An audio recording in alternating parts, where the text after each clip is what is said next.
Okay, our next section that we're going to talk about now are pumps. Now there's two types of pumps that we're going to talk about. We've got one which is the puddle pump and also one which is the pump sump. And there is a difference that one you can actually, the pump sump for example is actually made and it sits in situ. So for example, you'd have your flood barrier and then you would have your pump sump behind, which is, so it would actually be installed in say a 500 mil deep sump below the actual floor level, and then when the water level, the concrete of the floor would actually push the water down towards the pump sump, and then obviously then the pump will actually kick in, whereas the puddle pump you would actually manually be able to move it around. Over to you, Mike. With these, obviously the puddle pump, this is a small version, connects to your standard 240 electric. You can carry this around at any given point in the property. You can use it obviously on hard surfaces mainly. Carpets it doesn't really work on, but you could actually use it for that depending on the water level.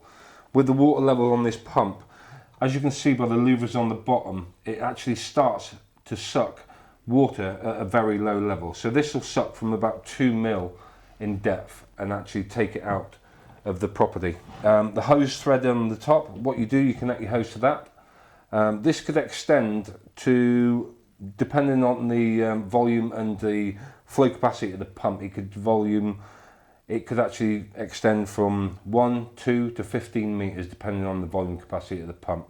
With this pump, you screw your hose onto there, you actually send it out of a window or a door or anything like that, actually it just gets the water out of the property and you can move it around the property. With regards to the sump pump is in a fixed chamber, usually by the threshold of the door or potentially outside, which you could have a sump in the property, a pipe going through to the external wall of the property where the sump pump could sit rather than it sitting internally. This one, standard 240 connection, but it can actually be wired directly into the main circuit. With this one, a little bit different because it, like we said, it sits in a chamber. The chamber is set and it's actually cambered towards the pump itself. Exactly the same scenario with the louvers. The louvers from this point here will suck in 2 mil of water in depth.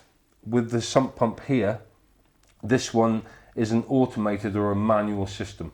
So this one could literally on a float switch cut in and out as and when water is on demand, or you could actually manually operate, as you can see by this lever here.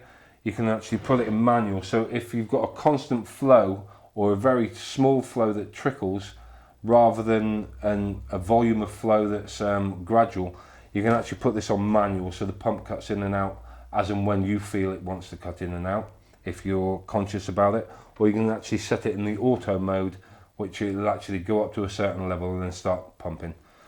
Obviously this diameter of hose is very much larger. You're looking to maintain a lot more water with this pump.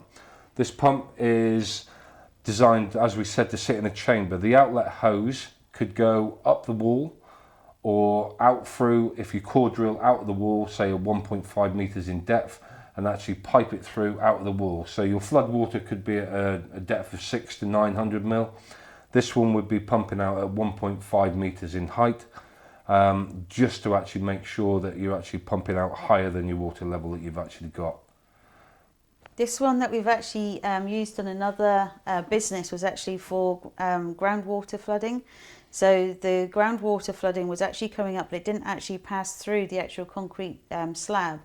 And because there was expensive equipment, what we've actually done is put the pump sump in, and that just maintains that level to protect that equipment. The other thing just to bear in mind is that these obviously fire off on 240 volt.